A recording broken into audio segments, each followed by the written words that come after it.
Hi hello வணக்கம். இன்னைக்கு நம்ம வீடியோல என்ன படம் பார்க்க போறோம்னா 2024ல ஒரு தெலுங்கு த்ரில்லர் படமா வெளியாயிருக்க பொட்டல். இந்த படத்துடைய ஒன்லைனர் என்னன்னா, ஒரு ஊர்ல ஒரு எஜமான் இருக்காரு. அவர் என்ன நினைக்கிறாருன்னா, அந்த ஊர் மக்கள் யாருமே படிச்சு மேல வரக்கூடாது அப்படின்னு நினைக்கிறாரு. இதே ஊர்ல தான் நம்ம ஹீரோவும் இருக்காரு. ஆனா அவருக்கு என்ன ஆசைன்னா, எப்படியாவது படிச்சு மேல வந்துடணும் அப்படின்னு ஆசை. இவர் படிக்கிறதோட விடாம இந்த ஊர் மக்கள் எல்லாரையுமே படிக்க வைக்கணும் அப்படின்னு நினைக்கிறாரு. ஆனா இப்படி நினைச்சதுனாலேயே இவர் வாழ்க்கையில நிறைய பிரச்சனைகளை இவர் சந்திக்கிறாரு. அப்படி என்னென்ன பிரச்சனைகள் எல்லாம் இவர் சந்திச்சாரு, அந்த பிரச்சனை எல்லாத்திலயும் இருந்து இவர் வெளியில வந்தாரா இல்லையா அப்படின்றதுதான் படத்தோட கதையே. இந்த படத்தை நான் எந்த ஒரு எக்ஸ்பெக்டேஷனுமே இல்லாம தான் பார்த்தேன். ஆனா படம் எந்த இடத்துலயுமே போர் அடிக்காது, சூப்பரா கொண்டு போயிருப்பாங்க. அதனால நம்ம டைம் மிஸ் பண்ணாம இப்ப படத்துக்குள்ள போயிடலாம். வெல்கம் டு கதை கேளு. இன்னும் நம்ம சேனல்ல சப்ஸ்கிரைப் பண்ணாம பார்த்துட்டு இருந்தீங்கன்னா மறக்காம சப்ஸ்கிரைப் பண்ணிடுங்க. வாங்க டீடைல் எக்ஸ்பிளனேஷனுக்கு போலாம். படத்தோட ஸ்டார்டிங் சீன்லயே நம்ம ஹீரோவை அடிச்சு இழுத்துட்டு வந்துட்டு இருக்காங்க. யாரா இழுத்துட்டு வரான்னு பார்த்தா அந்த ஊரோட எஜமான். அவருக்கு நம்ம ஹீரோ நிமிந்து பார்த்தா கூட பிடிக்கல. அதனால என்ன பண்ணிடுறாரு, பக்கத்திலேயே விஷ செடி ஒண்ணு இருக்கு, அதை புடிங்கிட்டு வந்து கண்ணுல தேய்ச்சி விட்டுறாரு. தேய்ச்சி விட்டுட்டு என்ன சொல்றாருன்னா, இங்க பாரு, உன் கெடா கிடைக்கணும்னா நான் சொல்ற மாதிரி கேளு. அங்க இருக்க பத்திய மணி, அதுல சிவப்பு மணி எடுத்துக்கிட்டு போய் கங்கை அம்மன் அருவிக்கு அடியில நின்று அடி. உன் கிடா தானா உனக்கிட்ட வந்துடும். அப்புறம் இன்னொரு விஷயம், உன் கிடா தானா ஓடி போச்சுன்னு நினைச்சிட்டு இருக்கல, அது தானா ஓடி போல, நான் தான் ஒளிச்சு வச்சிருக்கேன். நாளைக்கு காலையிலக்குள்ள அந்த கிடாவை நீ எல்லையம்மன் கோயிலுக்கு கொண்டு வரலன்னா உன் பொண்ணை நான் கொண்டுடுவேன் அப்படின்னு மிரட்டிட்டு போறாரு. அதனால நம்ம ஹீரோ என்ன பண்றாரு, எஜமானோட ஆளுங்க எல்லாரையும் அடிச்சு போட்டுட்டு அந்த கிடா கிடைச்சா மட்டும்தான் என் பொண்ணை என்னால காப்பாற்ற முடியும் அப்படின்னு காட்டுக்குள்ள ஓட ஆரம்பிக்கிறாரு. அதுவும் அந்த விஷ செடியை கண்ணுல தேய்ச்சதுனால இன்னும் ஒரு 8 மணி நேரத்துக்கு மட்டும்தான் இவருக்கு கண்ணு தெரியும். அதுக்குள்ள அந்த கிடாய இவரு கண்டுபிடிச்சு ஆகணும். அதனால இப்ப வேகமா ஓடிட்டு இருக்காரு. கட் பண்ணா 1970க்கு கதைக்களம் நகருது. இவர் தான் நம்ம ஹீரோவோட அப்பா.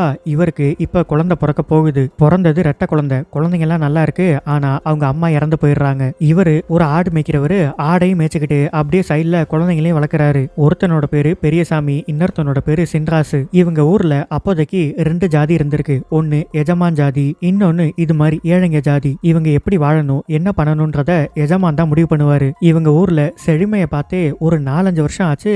அது மட்டும் இல்லாம மக்கள் எல்லாரும் ஏதோ ஒரு வியாதினால தொடர்ந்து செத்துக்கிட்டே இருக்காங்க. அந்த ஊர்ல ஒரு கிணறு இருக்கு. அந்த கிணறு தண்ணி குடிக்கிறதுக்காக மட்டும் தான் பயன்படுத்துவாங்க. அது மட்டும் இல்லாம அந்த கிணத்துக்கு வெளியிலேயே ஏதோ ஒரு போர்டும் வச்சிருக்காங்க. அந்த பையன் அவங்க அப்பா கிட்ட, அப்பா இது என்னப்பா போர்டு வச்சிருக்காங்கன்னு கேட்டா, அதை படிக்க தெரிஞ்சா நான் ஏப்பா ஆடு மேய்க்க போறேன். சரி, உங்க இடுப்புல எல்லாம் பனங்காயை கட்டியிருக்கேன், இதை கட்டிட்டு குதிச்சிங்கன்னா உங்களுக்கு எதுவும் ஆகாது, தாராளமா குதிங்க அப்படின்னு இந்த 2 பேரும் அந்த கிணத்துக்குள்ள குதிச்சிடுறாங்க. அதே நேரத்துல இவர் ஆடு மேய்க்கிறாருல, அதுல ஒரு ஆடு இப்ப குட்டி போட போகுது. டே பசங்களா, ஆடு குட்டி போட போகுதுடா, சீக்கிரம் வாங்க அப்படின்னு நம்ம பெரியசாமி மட்டும் எந்திரிச்சு வந்துடுறான். சின்ராசு வரலான்னு எந்திரிக்கிறப்ப அந்த பனங்காய் இடுப்புல கட்டி விட்டாருல, அது அவுந்துருச்சு. இதுல சின்ராசு தண்ணியில மூழ்கி அவன் அங்கேயே செத்து போயிடுறான். இப்பதான் அந்த கிணத்துக்கு வெளியில இருக்க போர்டுல என்ன எழுதியிருக்காங்கன்னு காமிக்கிறாங்க. அந்த கிணறு ஒரு ஆபத்தான கிணறு, அதனால யாரும் குளிக்க கூடாது அப்படின்னு எழுதியிருக்கு. படிக்க தெரியல அப்படிங்கிற ஒரே விஷயத்தினால அவரோட பையனே அவர் இழந்துட்டாரு. இப்ப அவரோட பையனை அடக்கம் பண்ணலாம் அப்படின்னு உட்காந்துருக்காரு. ஆனா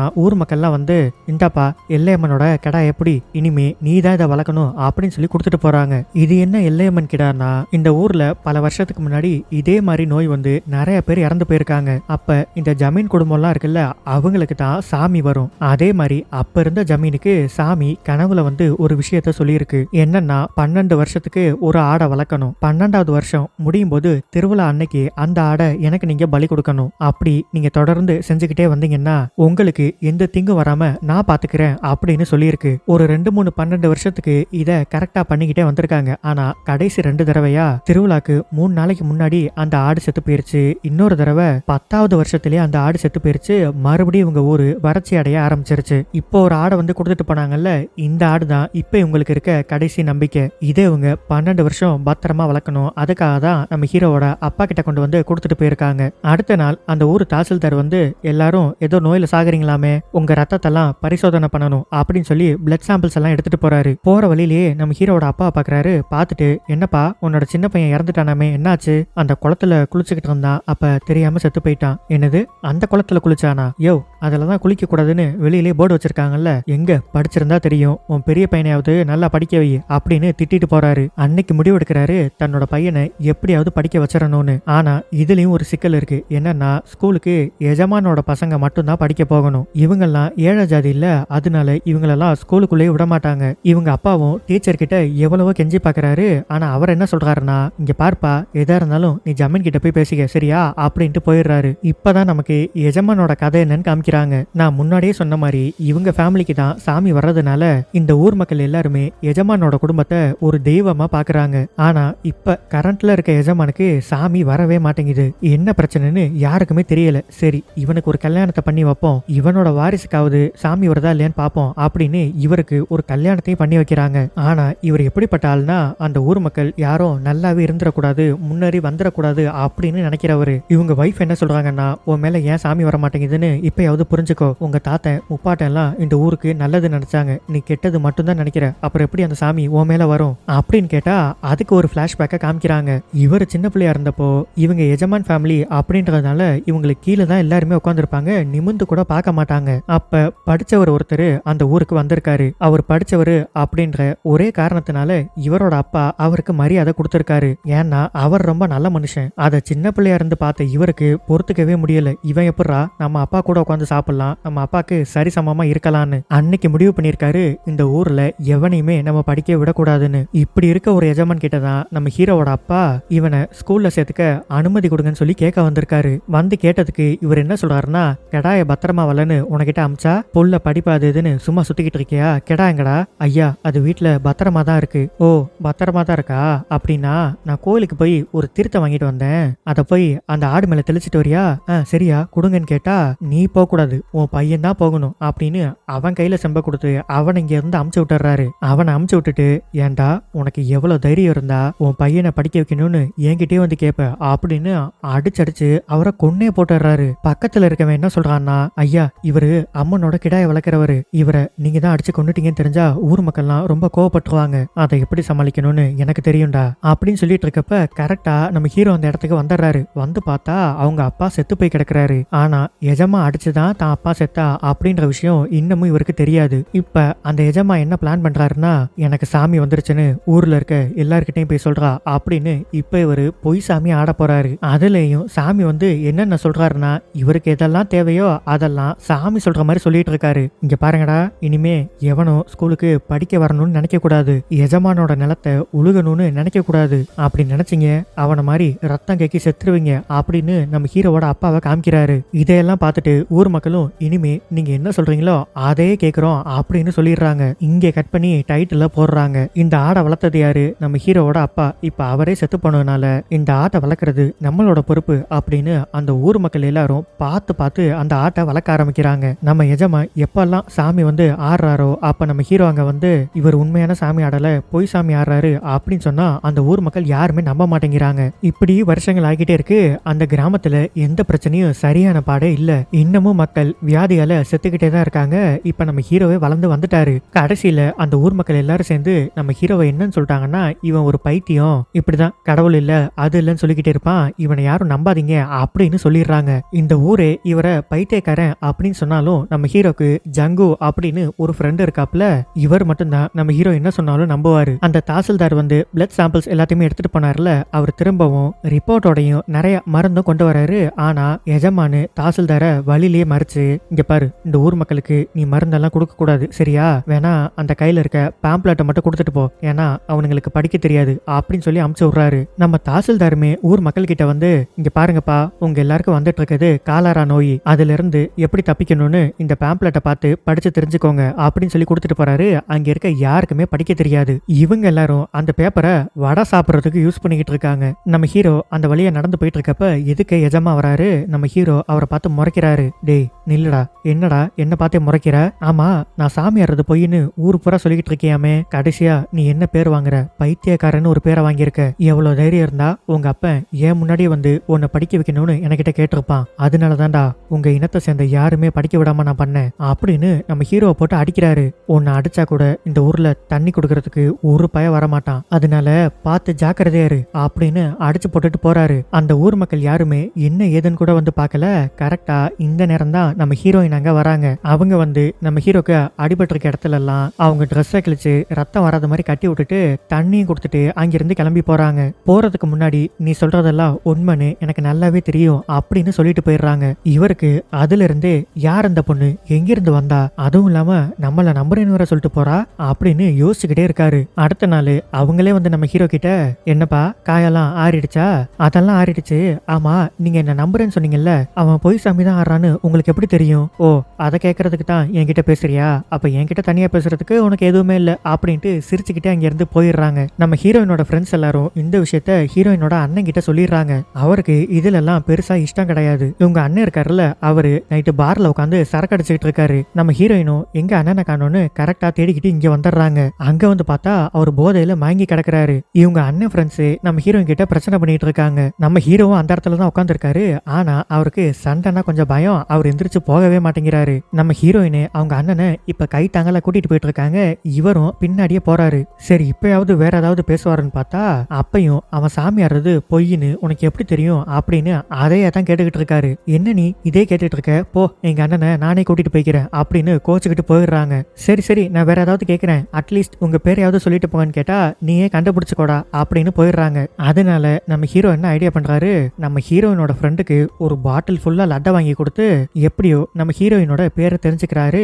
இவங்களோட பேரு புஜ்ஜிமா. கட் பண்ணா இப்ப நமக்கு எஜமானோட வீட்டை காமிக்கிறாங்க. அந்த டீச்சர் இருக்காருல்ல, அவரு எஜமான பார்க்க வராரு. எதுக்குன்னா வெயில் காலம் அதிகமானனால ஸ்கூல்ல ரொம்ப வெக்கையா இருக்கான், பசங்களுக்கு எல்லாம் ரொம்ப வேர்க்குதுன்னு 2 ஃபேன் வாங்கி கொடுங்க அப்படின்னு கேட்க வந்திருக்காரு. அப்படியே கேட்டுட்டு வீட்டுக்குள்ள போய் இப்ப தண்ணி குடிச்சிட்டு இருக்காரு. லெஃப்ட்ல திரும்பி பார்த்தா பூஜை ரூம்ல ஒரு சாமி சிலை இருக்கு. அந்த சிலைய பார்த்த உடனே இந்த டீச்சருக்கு ரொம்ப பிடிச்சு போயிருது. என்னமா இந்த சிலை பாக்குறதுக்கு இவ்வளவு பளபளன்னு இருக்குன்னு கேட்டா, ஆமா, இது காலகாலமா எங்க வீட்டுல தான் இருக்கு. இந்த சிலை இருக்கிறதுனாலதான் எங்க குடும்பம் எஜமான் குடும்பமா இருக்குன்னு நாங்க இன்னமும் நம்புறோம் அப்படின்னு சொல்றாங்க. நைட்டு அந்த கிராமத்துல படம் ஓட்டிட்டு இருக்காங்க. அதனால எல்லாருமே உட்காந்து பார்த்துட்டு இருக்காங்க. நம்ம ஹீரோயினோட அண்ணனுக்கு அவங்க ஹீரோ கூட சுத்துறது சுத்தமா பிடிக்கல. அதனால பார்ல பிரச்சனை பண்ணாருல, அவரோட ஃப்ரெண்டையே விட்டு நம்ம ஹீரோ போய் அடிச்சிரு அப்படின்னு சொன்ன உடனே அவரு வந்து அடிச்சு போட்டுறாரு. இதுல நம்ம ஹீரோயினுக்கு அவங்க அண்ணன் மேல பயங்கர கோவம். ஏன் அப்படிலாம் பண்றேன்னு கேட்டா, ஆமா, சின்ன வயசுல இருந்தே நமக்கு அப்பா அம்மா இல்ல, நான் தான் ஒன்னா வளர்க்குறேன். திடீர்னு மொத்த பாசத்தையும் நீ எவன் மேலேயே கொண்டு போய் காமிச்சா என்னால பார்த்துட்டு சும்மா இருக்க முடியாது அப்படின்னு சென்டிமெண்டா பேசி நம்ம ஹீரோயினோட மண்டையை கழுவி விட்டுறாரு. அடுத்த நாள் காலையில நம்ம ஹீரோயின் ஹீரோ கிட்ட போயிட்டு, இங்க பாரு, எனக்கு என் அண்ணன் தான் உயிர், என் அண்ணனுக்கு உன்னை சுத்தமா பிடிக்கல, அதனால நீயும் என்ன மறந்துரு அப்படின்னு சொல்லிடுறாங்க. புஜ்மா புஜ்மா, நீ என்ன வேணாலும் பண்ண சொல்லு, ஆனா உன்னை மறக்கணும்னு மட்டும் சொல்லாத, அது என்னால முடியவே முடியாது. ஓ, அப்படின்னா நான் எது சொன்னாலும் செய்வியா? எங்க செவுத்துல என்னோட பேர் எழுத பாப்போம் அப்படின்னா இவரு படிக்கல, சோ பேர் எழுத தெரியாது. சரி, பேர் எழுத தெரியாது, எங்க இந்த கிணத்துக்குள்ள குதி அப்படின்னு சொன்னா இது என்ன கிணறுனா சின்ன வயசுல இவர் தம்பி செத்து போனார்ல அந்த கிணறு. அதுல இருந்து இந்த கிணறுனாலும் அவருக்கு பயம். இந்த கிணத்துல மட்டும் நான் குதிக்க மாட்டேன், வேற ஏதாவது சொல்லேன்னு கேட்டா நான் ஆல்ரெடி 2 சொல்லிட்டேன், அது 2யுமே உன்னால பண்ண முடியல, போடா அப்படின்ட்டு போயிடுறாங்க. கொஞ்ச நாள்ல பார்த்தா நம்ம ஹீரோயினுக்கு வேற ஒரு மாப்பிள்ளையோட கல்யாணமே பிக்ஸ் பண்ணிட்டாங்க. மாப்பிள்ளை யாருன்னா அந்த பார்ல பிரச்சனை பண்ணால அவன் தான். எப்படியாவது போய் தடுத்து நிறுத்திடணும் அப்படின்னு நம்ம ஹீரோ நேரா கல்யாணத்துக்கே போயிடுறாரு. அங்க போய் புஜ்ஜிமா, அவனை கல்யாணம் பண்ணிக்காத, அவனை கல்யாணம் பண்ணா நீ சந்தோஷமா இருக்கவே மாட்ட அப்படின்னு சொன்னா அவங்களே எந்திரிச்சு வந்து, இது என் வாழ்க்கை, என்ன முடிவு பண்ணணும்னு எனக்கு தெரியும், நீ தயவு செஞ்சு இங்க இருந்து போ, உண்மையை சொல்லு, உண்மையிலேயே இந்த கல்யாணத்துல உனக்கு விருப்பம் இருக்கா? ஆமாடா, எனக்கு விருப்பம் இல்லதான், அன்னைக்கு நான் என்ன சொன்னாலும் செய்வேன்னு சொன்னல, இப்ப சொல்றேன், இவனை அடிச்சு போட்டுட்டு என்னை கூட்டிட்டு போ, நான் கூட வரேன் அப்படின்னு சொன்ன உடனே இவருக்கு வெறி வந்து கையில இருக்க காப்பை கழட்டி ஒரே குத்து அவனை குத்தி அங்கேயே படுக்க போட்டுறாரு. கையோட நம்ம ஹீரோயினை கூட்டிட்டு போய் இவர் தாலியும் கட்டிடுறாரு. அப்படியே கொஞ்ச நாள் ஆக ஆக நம்ம ஹீரோக்கு ஒரு பொன் குழந்தை பிறக்குது. நம்ம எஜமானுக்குமே இத்தனை வருஷம் கழிச்சு இப்பதான் ஒரு ஆண் வாரிசு பிறந்திருக்கு. நம்ம ஹீரோக்கு என்ன ஆசைன்னா அவரால படிக்க முடியல, தன்னோட பொண்ணையாவது எப்படியாவது படிக்க வச்சிடணும் அப்படின்னு ஆசைப்படுறாரு. ஸ்கூலுக்கு போய் கேட்டா அவங்க உள்ளே சேர்த்துக்க மாட்டாங்க. அதனால டீச்சர் வந்துட்டு இருக்கப்ப வழியிலேயே மறிச்சு, ஐயா ஐயா, என்னதான் நீங்க ஸ்கூல்ல சேர்த்துக்கல, தயவு செஞ்சு என் பொண்ணுக்காவது படிப்பு சொல்லி கொடுங்க. டேய், சொன்னா புரிஞ்சுக்கூடா, எஜமானுக்கு மட்டும் இந்த விஷயம் தெரிஞ்சிச்சு என்னை வேலையை விட்டே தூக்கிடுவாரு. ஆனா நீயும் என்ன விடுற மாதிரியே தெரியல. சேரா, நான் பொண்ணுக்கு இங்கேயே படிப்பு சொல்லி தரேன், பதிலுக்கு நீ எனக்கு காசெல்லாம் தர வேணாம் அப்படின்ட்டு நம்ம ஹீரோ கிட்ட நல்லா வேலை வாங்கிக்கிறாரு. அதாவது காட்டுக்குள்ள போய் தேர்ந்தெடுத்துட்டு வர்றது, இந்த அபூர்வமான பூக்கள்லாம் பூக்குள்ள அதெல்லாம் பறிச்சுட்டு வர சொல்லுது, இப்படின்னு வேலை வாங்கிட்டே இருக்காரு. இப்படி சின்ன சின்ன வேலையா சொல்லிட்டு இருந்தவரு ஒரு நாள் கூப்பிட்டு, இங்க பாரு, இன்னைக்கு நீ ஒரு வேலை செய்யணும், எஜமானோட பூஜை ரூம்ல ஒரு சாமி சிலை இருக்கு, அது இருக்கிறதுனாலதான் அவங்க இன்னும் எஜமானாவே இருக்காங்களாம், நீ என்ன பண்ற, யாருக்கும் தெரியாம போய் அந்த சிலைய என்கிட்ட எடுத்துட்டு வந்து கொடுத்துரு. ஐயோ, அது திருட்டாயிருமே, அதெல்லாம் என்னால பண்ண முடியாது, அப்படின்னா உன் பொண்ணுக்கு என்னால படிப்பு சொல்லி தர முடியாது. இங்க பாருடா, உன் பொண்ணுக்கு நான் படிப்பு சொல்லி தரதை கண்டினியூ பண்ணணும்னா நீ போய் அதை எனக்காக எடுத்துட்டு வா அப்படின்னு சொல்லி அனுப்புறாரு. நம்ம ஹீரோவும் வேற வழியே இல்லாம யாருக்கும் தெரியாம உள்ள போய் அந்த சிலையவும் எடுத்துறாரு. ஆனா வெளியில வர்றப்ப கரெக்டா எஜமான் பாத்துறாரு. நம்ம ஹீரோ போட்டு அடிச்சு முட்டி போட்டு உட்கார வச்சு, என்னோட வீட்டுக்குள்ள வந்து அதுவும் சாமி ரூமுக்குள்ள வந்து சிலைய திருடுற அளவுக்கு உனக்கு தைரியம் கிடையாது. உன்னை எவனோ உசுப்பேத்தி தான் இங்கே அமிச்சிருக்கான். உண்மையை சொல்றா,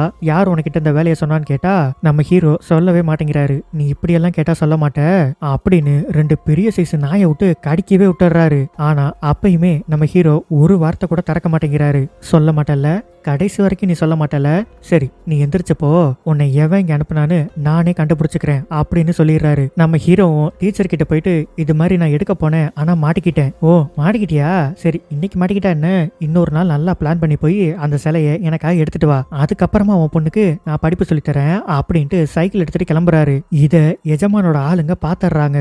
அப்படியே கட் பண்ணி இப்ப பிரசன்ட்டுக்கு வந்தா நம்ம ஹீரோ அந்த ஆட்டை தேடி அருவிக்கு ஓடிட்டு இருக்காருல்ல, ஓடுற வழியிலேயே எவனோ டிராப்ப செட் பண்ணி வச்சிருக்கான். அதனால நம்ம ஹீரோ இப்போ அந்த இடத்துல தொங்கிக்கிட்டு இருக்காரு. மறுபடியும் இப்ப பிளாஷ்பேக்கு போனா எஜமானோட ஆளுங்க வந்து அவன் பொண்ணை படிக்க வைக்க ஆரம்பிச்சிட்டான். என்னது படிக்க வைக்கிறானா, எங்க வச்சுரா படிக்க வைக்கிறான், ஊருக்கு வெளியில வச்சு படிக்க வைக்கிறான் அப்படின்னா அவனை இந்த ஊரை விட்டு ஒதுக்கி வச்சிடலாம். அப்படின்னா என்ன காரணம் சொல்லி ஒதுக்கி வைக்கிறது, எல்லையம்மனோட ஆடு அவன்கிட்ட தானே இருக்கு, அதை தூக்குங்கடா, அப்ப ஆட்டோமேட்டிக்கா ஊர் மக்களே அவனை ஊரை விட்டு துரத்திடுவாங்க அப்படின்னு அந்த ஆட்டை இவர் தூக்கிடுறாரு. இந்த விஷயம் ஊர் மக்கள் எல்லாருக்கும் தெரிஞ்சு நம்ம ஹீரோவை நடுவுல நிக்க வச்சு எல்லாருமே கேள்வி கேட்டுக்கிட்டு இருக்காங்க. ஏன்டா இன்னும் கொஞ்ச நாள்ல திருவிழா வச்சுக்கிட்டு ஆட்டை எப்பறம் நீ தொலைக்கலாம், அவன் தான் புள்ளைய படிக்க வைக்கிறேன்னு அலைஞ்சுக்கிட்டு இருக்கானே, அப்புறம் எப்படி ஆட்டை பார்த்துப்பான் அப்படின்னு ஆளுக்கு ஒன்னு பேசுறாங்க. கரெக்டா அந்த இடத்துக்கு எஜமா வந்து இங்க பாரு, அம்மனோட கடாய நீ தொலைச்சிட்ட, அதனால இந்த நிமிஷத்துல இருந்து உன்னையும் உன் குடும்பத்தையும் இந்த ஊரை விட்டு நான் ஒதுக்கி வைக்கிறேன். திருவிழாக்கு இன்னும் 1 மாசம் இருக்கு, அதுக்குள்ள நீ ஆட்டை கண்டுபிடிச்சு கூட்டிட்டு வந்துடணும். அப்படி கூட்டிட்டு வரலன்னா ஒரு 3 குழி ஊருக்கு வெளியில உனக்கு நீயே தோண்டி வச்சுக்கோ அப்படின்னு சொல்லிட்டு போயிடுறாரு. அதனால இவங்களும் அந்த ஊரை காலி பண்ணிக்கிட்டு ஊருக்கு வெளியில போயிடுறாங்க. நம்ம ஹீரோயினோட அண்ணனும் கூட வரேன்னு தான் சொல்றாரு. ஆனா எனக்காக நீ கஷ்டப்பட வேணாம் அப்படின்னு அவங்க அண்ணனை ஊருக்குள்ளே இருக்க சொல்லிட்டு இவங்க மட்டும் காலி பண்ணிட்டு போயிடுறாங்க. அடுத்து அந்த டீச்சரையுமே கூட்டிட்டு வந்து அடி வெளுவெளுன்னு வெளுத்துக்கிட்டு இருக்காங்க.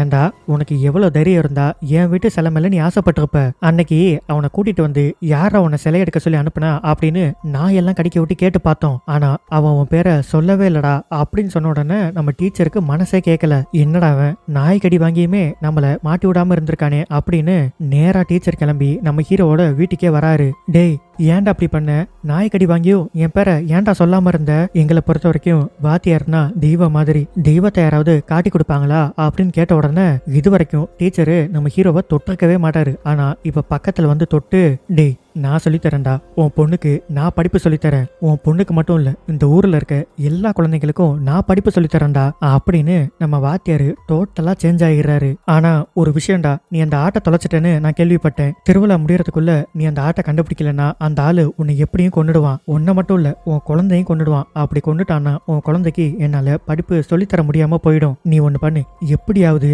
அந்த ஆட்டை கண்டுபிடிச்சிரு, உன் குழந்தைக்கு நான் படிப்பு சொல்லித்தரேன் அப்படின்னு சொல்லிடுறாரு. நம்ம ஹீரோவும் கெடா கிடைக்கணும் அப்படின்னு கோயில் கோயிலா போய் நிறைய பரிகாரங்களை பண்ணிக்கிட்டு இருக்காரு. ஆனா எப்படி தேடினாலும் அந்த ஆடு கிடைக்கவே மாட்டேங்குது. அதனால ஊர் மக்கள் எல்லாரும் நம்ம எஜமான் கிட்ட வந்து, அதாவது அவரு மேல இப்ப சாமி இறங்கியிருக்கு, அதனால அவர்கிட்ட போய் ஆத்தா நாங்க ஆடை ஊரு பூரா தேடி பார்த்துட்டோம், ஆனா அந்த ஆடு எங்க போச்சுன்னே தெரியல, மறுபடியும் இந்த ஊரை வறட்சியோட எங்களால பார்க்க முடியாது, இதுக்கு வேற ஏதாவது சொல்யூஷன் இருந்தா சொல்லுங்களேன் அப்படின்னு கேட்டா எனக்கு தெரியுது, என் கண்ணுக்கு அந்த ஆடு தெரியுது, அருவியோட அடியில காளியம்மன் கோயில்ல அந்த ஆடு என் கண்ணுக்கு தெரியுது, அதனால உடனே போய் அந்த ஆட்டை தூக்கிட்டு வாங்கடா அப்படின்னு சொல்லிடுறாரு. ஆனா அந்த அருவி பேரை சொன்ன உடனே அந்த மக்கள் எல்லாருமே பயப்படுறாங்க.